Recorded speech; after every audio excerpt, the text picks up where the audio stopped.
Well, hi everybody. Hey, sorry that jumped through again. We are still running into issues. I'm not sure what's going on. Hopefully, we make it through at least one of the stories. I did not get any art from people, and I'm not going to hop over to my email right now because I'm too afraid if I hop over and open something else up, it'll cause some issues.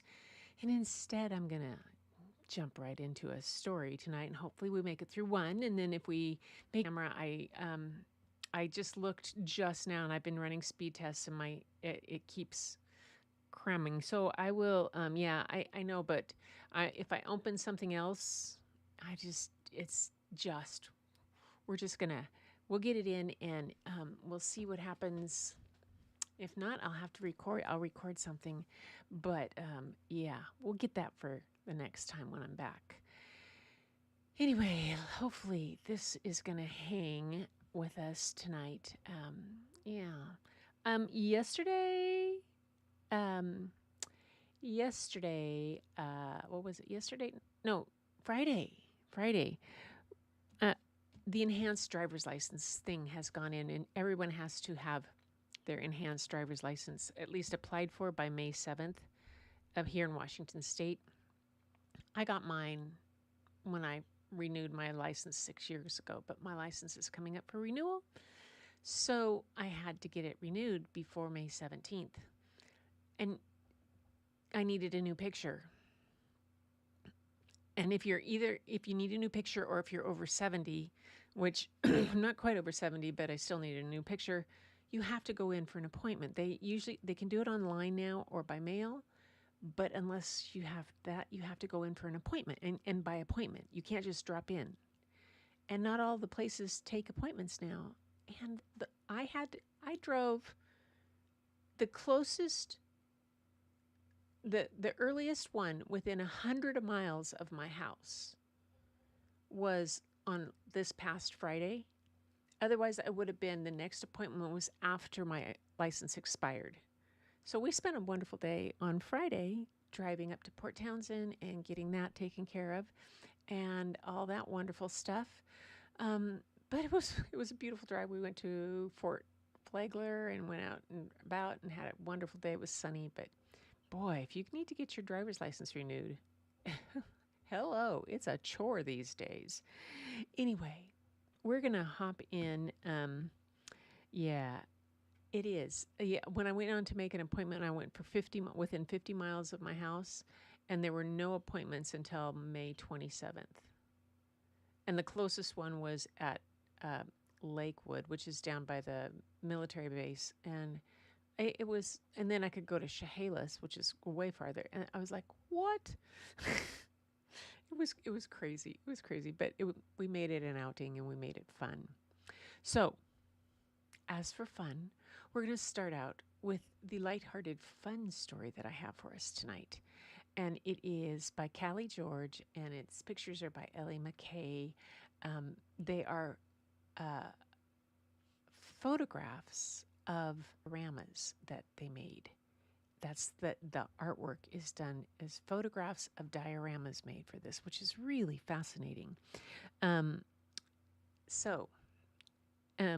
It will be, the book is called Meadow Mermaid, and it's beautiful colors, beautiful, just I think this is the one that's oh, come on, don't be, there it is. Is this the diorama? Yes, this is the diorama one. Illustrations in this book are photographs of paper dioramas. Yeah, pretty, the yellow colors and all of that. I think you guys are going to like that.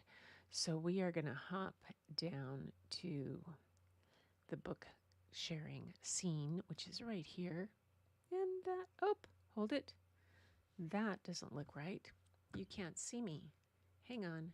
I got to change cameras. I turned off the virtual camera. Let's go to this one. This one? This one. There we go. Ah, that's me. There we go. Yay. Yeah. Oh. And then we'll move this back up where it's supposed to be. Found it. I turned off a couple of things that I thought might be adding extra oomph to it, just in case. But Yeah, Bob even turned off the TV upstairs and his phone, and we turned off anything that was using Wi-Fi. Yes. But anyway, this is called I Am a Meadow Mermaid, and I love this one. I love the fact here she is sitting on a big brown hay bale, which are, yeah, just something I remember seeing growing up. And used to do regular hay bales, but now they do the big rounds.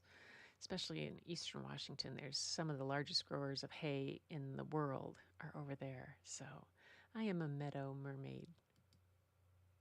Look at that beautiful paper diorama for that. How cool. Oh, I love all this. Look at the quail or the peahens, maybe. Probably more like quail that we have over here. They don't have the top knot. I am a meadow mermaid. I play in puddles in the rain and lie in sprinklers in the sun. My fingers feel best when they are wrinkled like raisins. I hear the sea in the roar of the wind and in the whisper of a shell. I listen for the music of a mermaid a million miles. I am a meadow mermaid. I see the sea in the sky, starfish in the stars, a whale's tail in a slip of the moon. I feel the waves in the wheat swim through oceans of grass.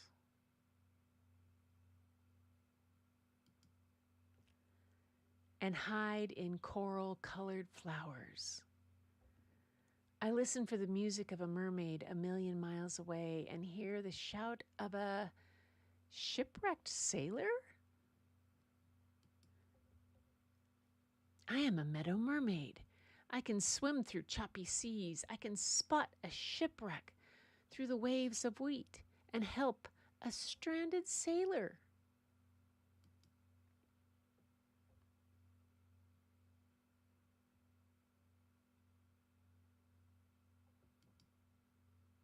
I am a meadow mermaid.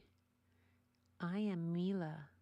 Treasures lie where we can find an island and spy seahorses through crests of clouds. Together we find the place where gophers, where we can wish on ripples and share cookies shaped like sand dollars. At the end of a sea-swept day, I dive into blankets, ready to dream of salty, sweet adventures in my deep blue meadow with my brand new friend, Mila, the prairie pilot. Oh my goodness. I like that one. I like that one. Good, it didn't stop. I think one of my favorite is that whole center spread. Look at this, and look at this one too. At the end of a sea-swept day. Look at that. Did this with dioramas, paper dioramas. How cool is that? Wonderful. Yep. Okay, back up to here, and then I'm going to get rid of this. Hey, so far so good. We're doing the art in this book. It is beautiful, Tamara. I agree. I love the story was beautiful. A meadow mermaid, how imaginative. And just the colors and the way that the artwork was done. Paper diorama. And that's what you did. Oh, sounds so much fun to do. Yay. So what you think that?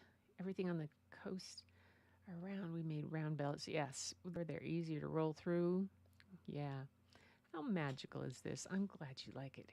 Okay, now the next story is, let me read a little bit of it. It's, of the introduction in this. It's called A Place Where Sunflowers Grow. And I've got it, I checked it out of the library, so I'm going to show it from the overhead camera. And it says in 1942, the United States government sent 120,000 innocent Japanese Americans to live in internment camps. The U.S. was fighting Japan in World War II, and our government decided the Japanese Americans would not be trusted simply because their ancestors had come from Japan. My mother's family was given 10 days to leave their home. They were allowed to bring with them only what they could carry. My grandparents, who were artists, had to leave behind hundreds of paintings.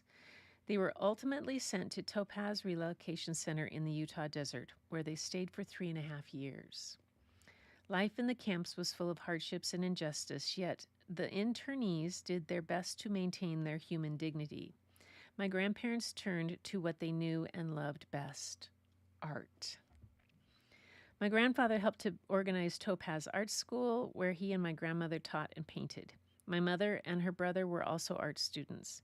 Art brought my mother's whole family a sense of purpose and peace during a very difficult time in their lives, and offered all the internees a chance to express themselves. I have used my mother's experience as a reference point for this story.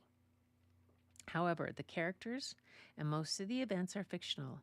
I hope you will learn something from the story and work toward a world that will never repeat to any group of people what happened to the Japanese Americans during World War II. Well, the copyright date of this book is obviously not 2025, based on things that are happening now here. Yes, there was one in Barstow. I've been out to the one at Barstow, and A Place Where Sunflowers Grow. Let me see if I can get there. There we go, and there is the book. Good, you guys can see that pretty well. A Place Where Sunflowers Grow. Story by Amy Lee-Tai. Illustrations by Felicia Hoshino.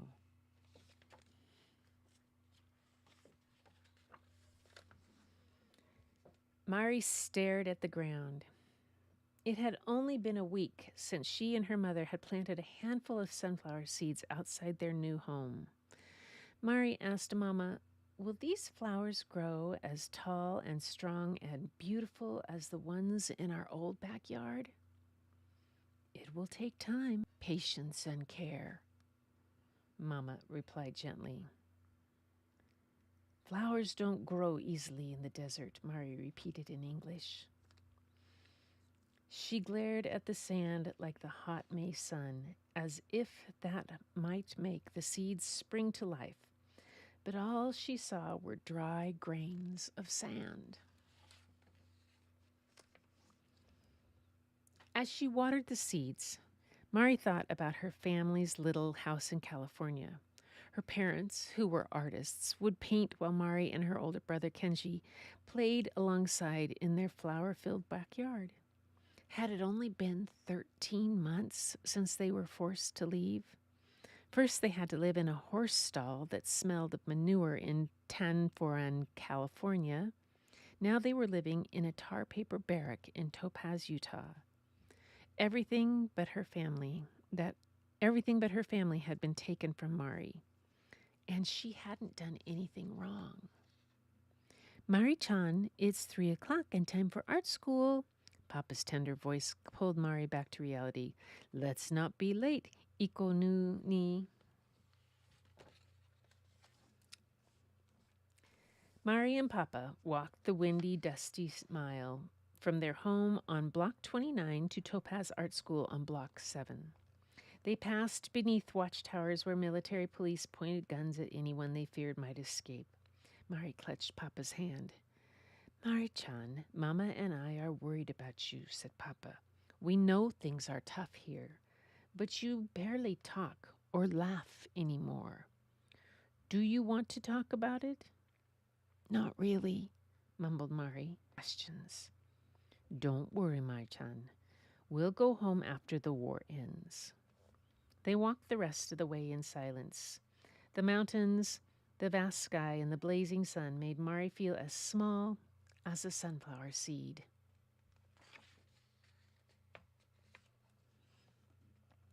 At Topaz Art School, Papa brought Mari to the classroom.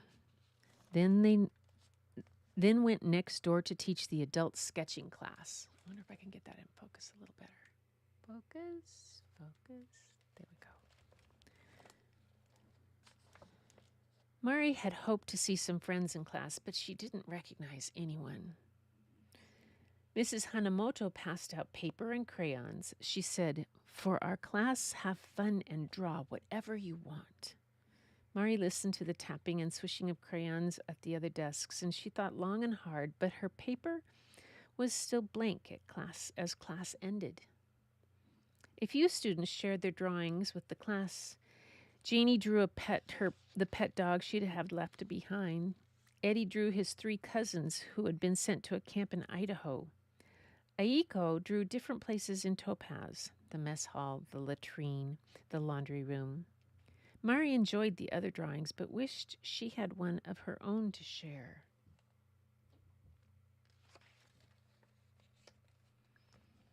Since Papa had another class to teach, Mari walked by herself to the mess hall. Mama and Kenji met her outside. Passing through the mess hall doorway was like turning up the volume on a radio. Utensils clanged, people talked, babies cried. Mari cringed at the noise. The family took their place on the long dinner line, and Papa joined them just before they received their portion of food. As they sat down, Papa asked, "Mari-chan, how was your first class?" "I couldn't think of anything to draw," said Mari. "That happens to me sometimes, too," Papa replied. "Really?" Mari asked. "Even though you're an artist?" "Yes," Papa smiled, "but I don't give up." The morning of the next art class, Mari and Mama waited in the long line at the latrine. The toilet and shower stalls had no doors.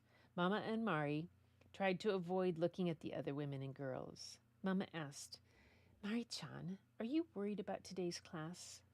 And Mari nodded. She'd been wondering what Mrs. Hanamoto would ask her to draw. "Remember Papa's advice. You will be able to draw just like your sunflowers will be able to grow." That afternoon, Mrs. Hanamoto told the class, "Draw something that makes you happy at Topaz." Again, Mari struggled. Mrs. Hanamoto appeared at her desk. "Mari-chan, I noticed that you didn't draw anything in our last class. Some other students also had a hard time." "I wasn't the only one," Mari answered hopefully. "No, it happens quite often. You just have to keep trying. Now, what are you going to draw?" "I can't think of anything that makes me happy at Topaz."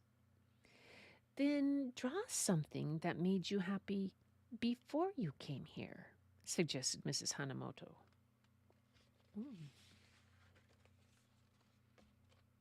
This time, Mari knew right away. Her backyard in California. She drew the swing that Papa had built, the sakura tree that Mama had planted, and the garden with its rainbow of colors. She was still busy drawing when Mrs. Hanamoto announced that class was almost over. Mari noticed that Aiko, who sat next to her, was looking at her picture. Aiko whispered, "Your backyard looks like a lot of fun." Mari whispered back, "Maybe you can visit when we go home." Mari walked home as quickly as she could. She burst into her family barrack. "How was art class, Mari-chan?" asked Mama, expecting only a quiet reply. But Mari answered quickly, "Mrs. Hanamoto is nice, and I got to use crayons, and I drew this picture." Mama smiled. "It's lovely. Why don't we hang it up?" Sunlight streamed through the open barracks doors. Mari hung her drawing on the bare wall above her bed. It added a little cheer to their dark, one-room home, even when it was time to close the door. Every Wednesday and Sunday, Mari and Papa walked together to art school. Hand in hand, they shared peaceful, silent moments. Mari began to ask Papa questions. Why are we in the camp? Why is almost everyone here Japanese American? Will I ever see my old friends again? He and Mama had resigned themselves to the internment, but Papa had tried his best to answer. He turned to Japanese philosophy, noting the cycle of life.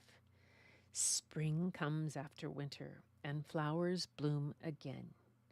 Peace comes after war. Try not to worry, Mari-chan. It was as if with every drawing she created, Mari found another question to ask, and the courage to ask it. One day after class, Aiko asked Mari, do you want to walk home together? My family lives on block 40. Sure, that sounds like fun, Mari replied. Besides, those guardsmen scare me. Me too, agreed Aiko. Do they have to carry guns? As they walked and talked, Mari and Aiko didn't notice the sky begin to darken and the wind begin to blow. Suddenly, a wall of dirt, twigs, and sagebrush roots rushed toward them, stinging their skin. Dust storm, shouted Aiko, grabbing Mari's hand, and they tried to run, but it was difficult to move or see anything in the heavy, dirty wind. Oh, hi, Layla. Hey. Hi, honey. I get to see you Tuesday. Yay. Together they managed, very slowly, to make their way to Mari's barrack. They slammed the door and collapsed on the floor, coughing and gasping for air. Mama rushed toward them. Mari-chan, Aiko-chan, are you all right? Said Mari, covered in dirt from head to toe. She and Aiko burst out laughing, relieved to be safe and happy, to be friends. From then on, they walked home together after every art class.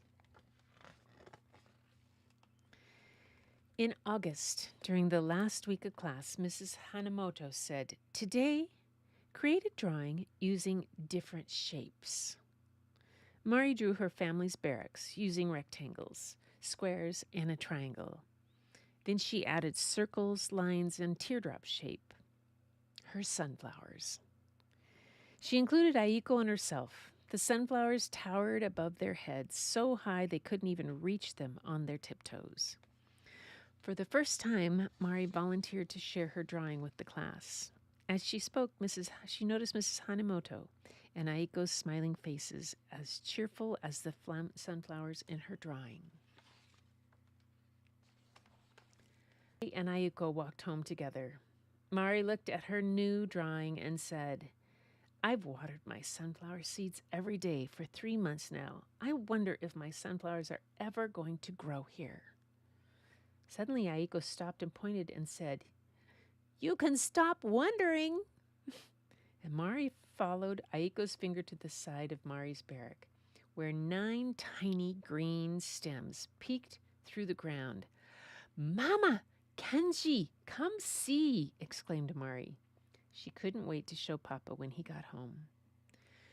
To Mari, seeing the little seedlings was like seeing old friends again.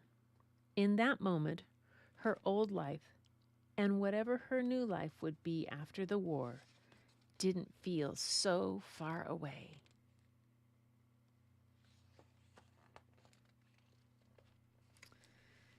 And she says, let me pick this up. At Topaz, my grandmother, Hishako Hibi, and my mother, Ibuki Hibili, really did plant sunflower seeds. And during the backup, we picked back up. Whoa, we just made it through. I picked back up, hopefully. It says the war and the internment ended in 1945. In 1988, the U.S. government finally apologized. 1988, we're talking 40 years later.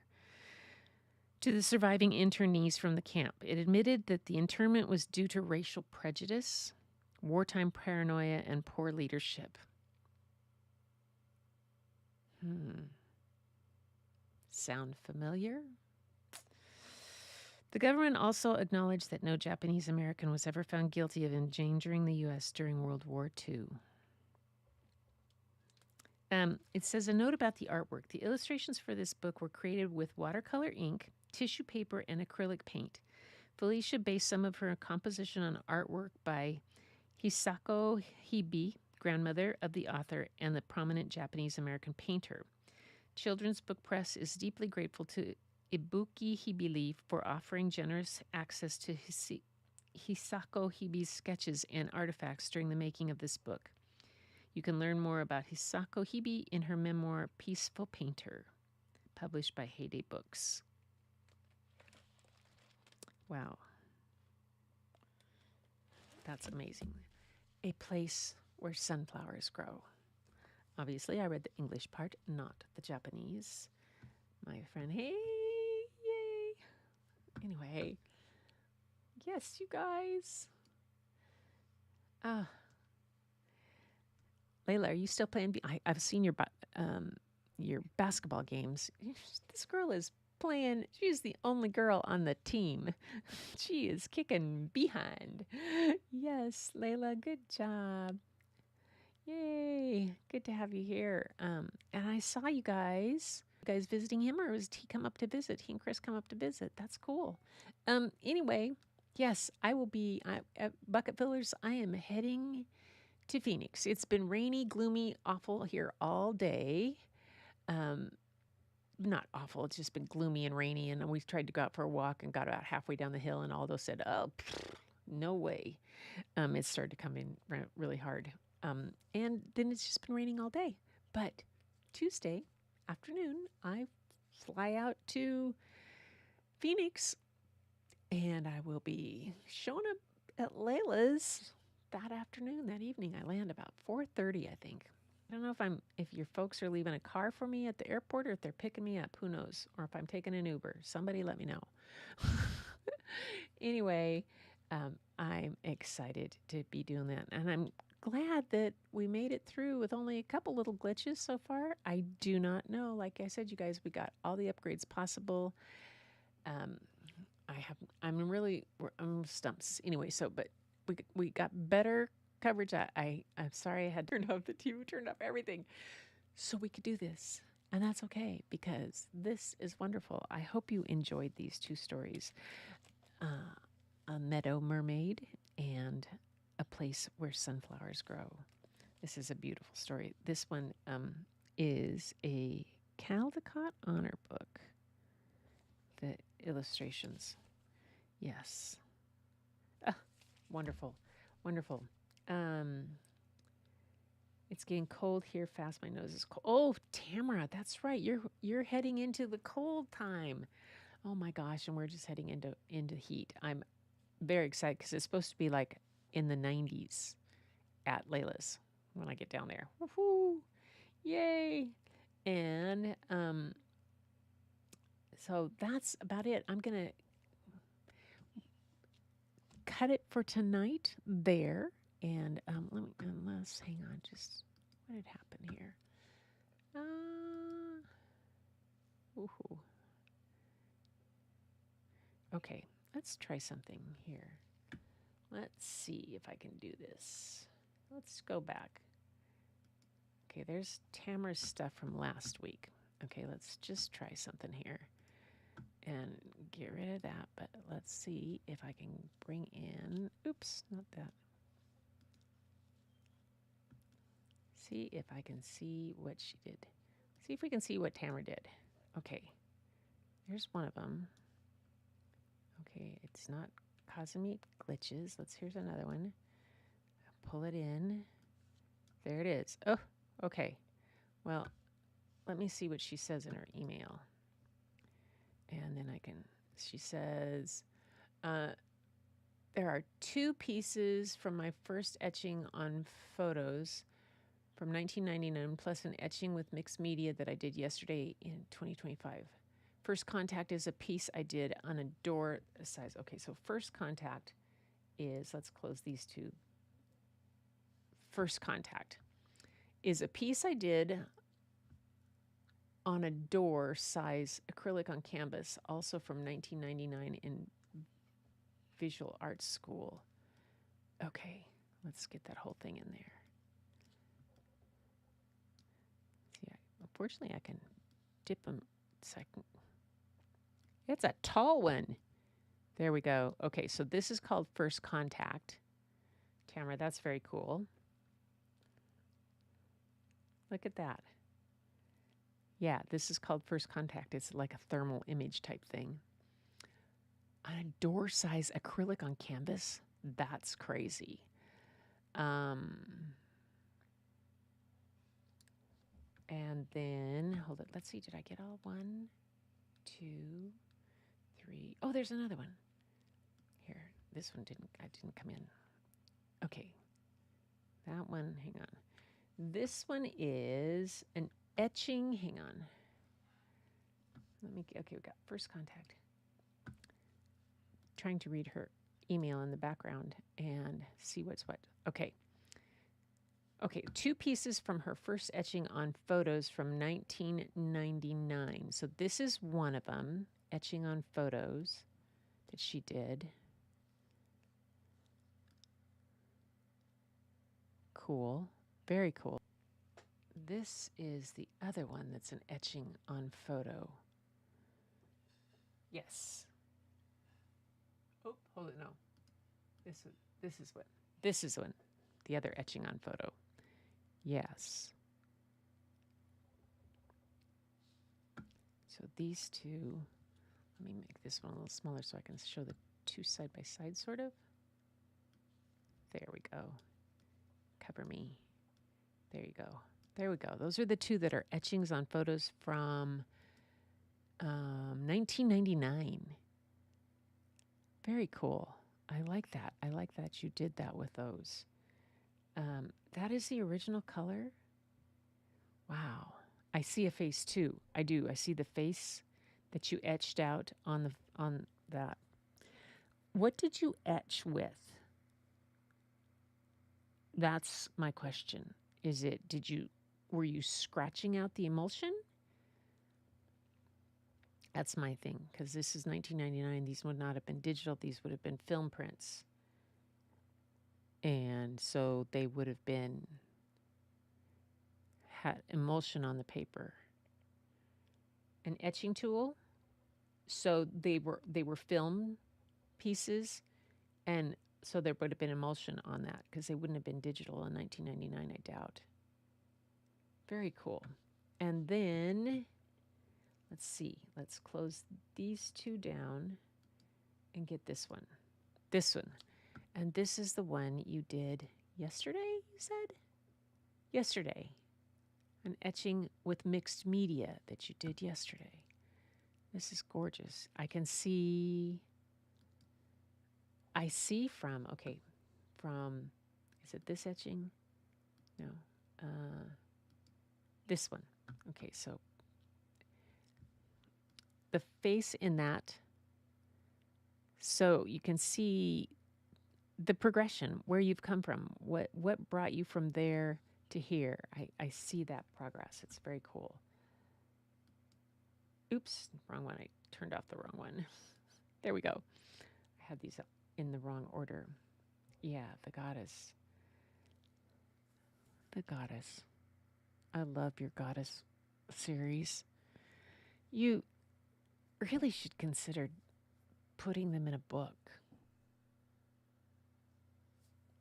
Really consider having them put in a book, or do you have a local library that displays? Or find a local gallery and take them in and say, what do you think? I think you should do that. I think that's just me. It is difficult etching on photos, yeah. Especially scratching out. My job I used to have to touch up photos that got scratched and that. And so I think, did we see all of them? Yes.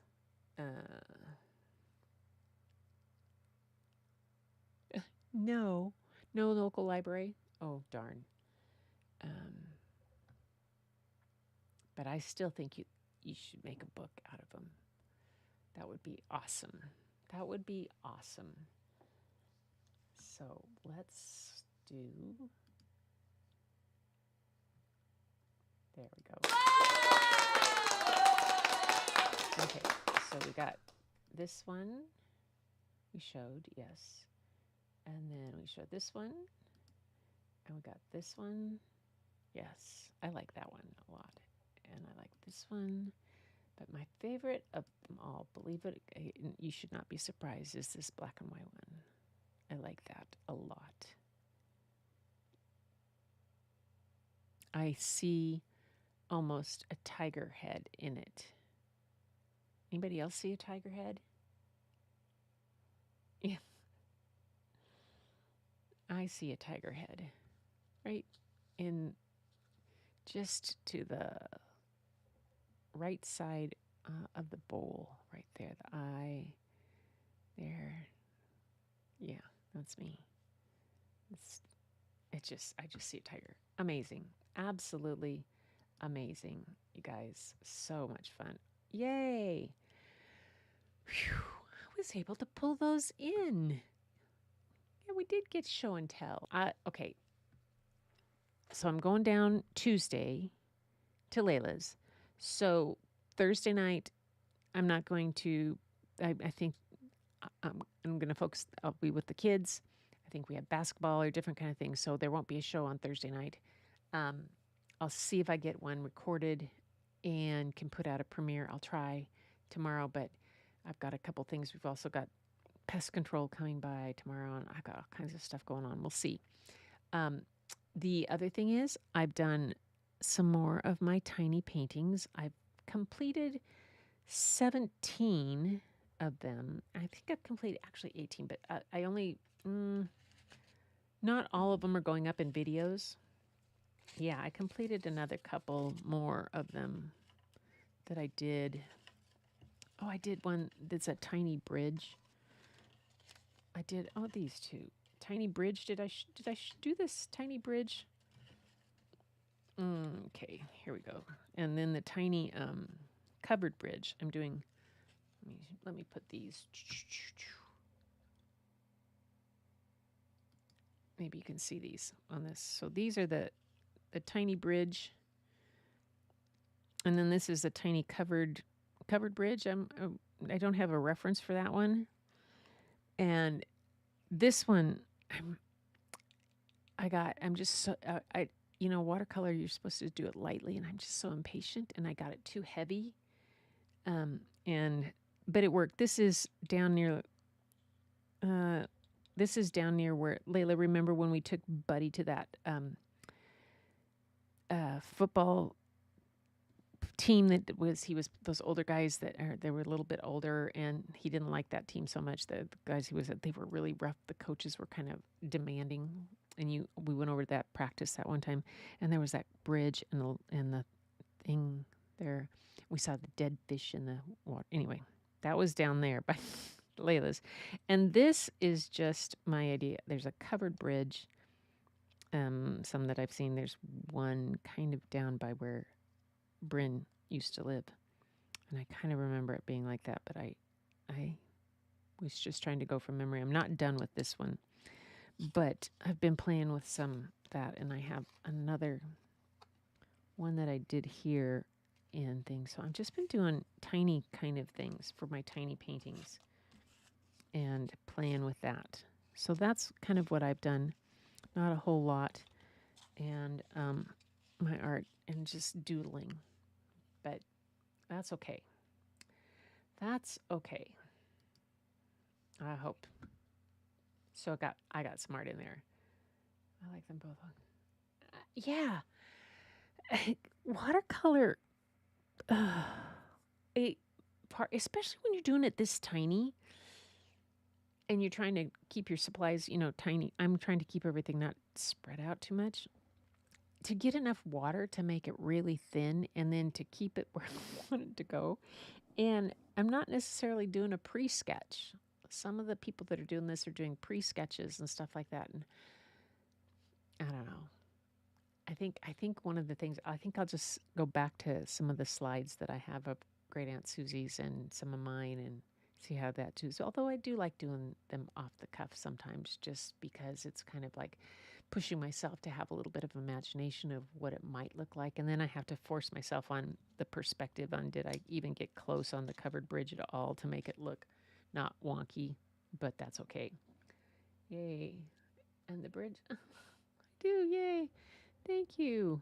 Thanks, Layla.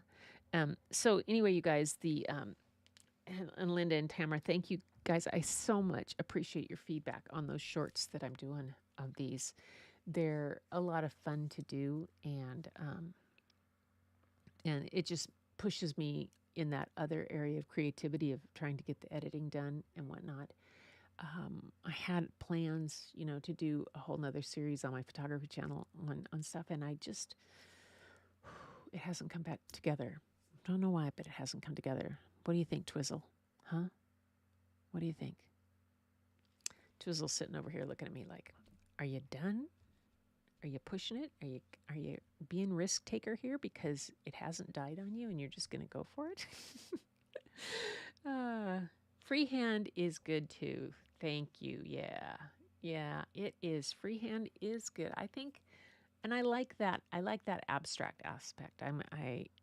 We went photographing in one of the bunkers, as I said at one point, and it was, the ones at Fort Flagler weren't very, very good. The ones at Manchester State Park were better. None of them were as good as the one up at Fort Worden, where they're real grimy and slimy and things. But that's it. Abstracts are easy for me, easier. Although I don't know if they're any good, but they're fun. They're fun. All right, you guys. Speaking of fun, we're going to close it down. Thank you so much for being here with me tonight. And Layla, thanks for stopping in, and give Buddy a big hug from Grandma Goo. And Bampa says hi and sends his love. He wants, did you get to watch? He'll want to know if you got to watch any of the women's Final Four today. But when I saw that Uncle Lee was there, I don't think you guys got to. But anyway, yeah, he's been watching basketball. So he's excited to come down in a couple of weeks. Not I'm coming down this week, and then I come home. And then the next week after that, I think we come down again. The two of us come down.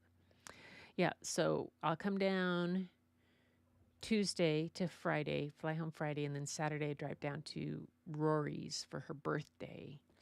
And then turn around, come back, and then who knows what's going on. Who knows? And then at the end of April, I'm back down with a girl down and Buddy down in Mesa. Fun times. All right, everybody. Thank you so much for being here, for filling my bucket, for, helping me through all these technical things. Poor Louis, my friend Luis last night, he is a technical genius. And he was doing a live, and he had it all planned out how to do something. He was going to show this on his live that he's done. And he's done every Saturday for 256 shows or something like that. Anyway, and the sound went wacky. And we spent an hour trying to troubleshoot his sound on that. And he finally had to open his laptop and do it. And he was like, I would never attempt what he was trying to do. He was trying to show his Apple Vision Pro what he sees through that, and I would never try to do that.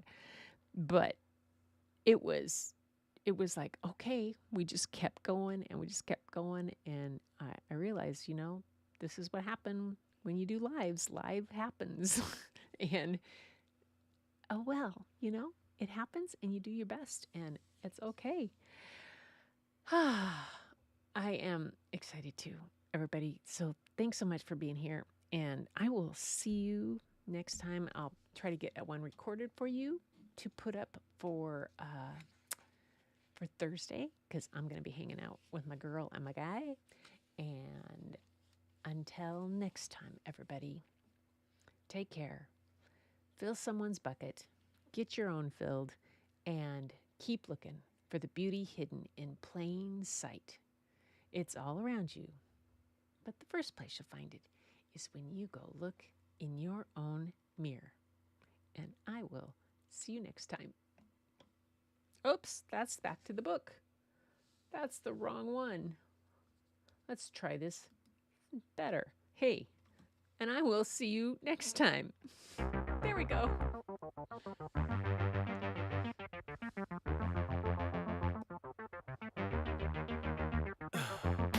In the heat of the night, we could get lost in all the lights and sounds. Feeling alright, we won't go home, we will just stay here downtown. There's not just stars on the boulevard, they're in the light in your eyes. Oh, we don't need no black cards, I just need you by my side. We could be shameless, famous, running cool, with a love that leaves us weightless. Ooh, drop dead gorgeous, wow. Ooh, you got me feeling starstruck too. We could be famous.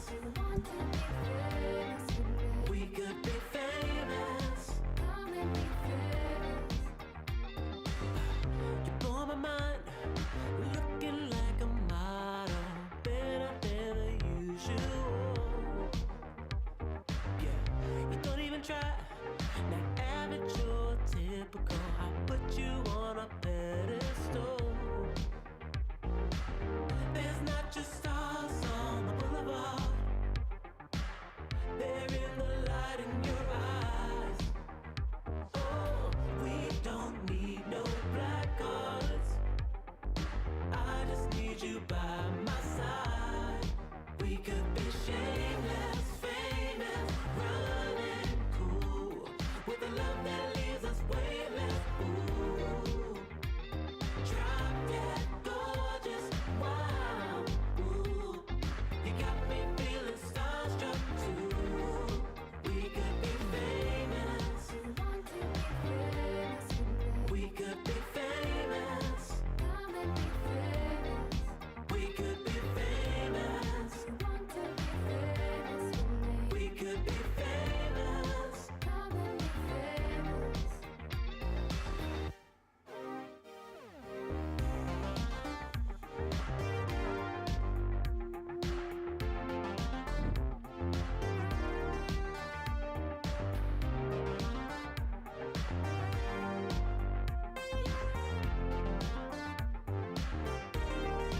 We could be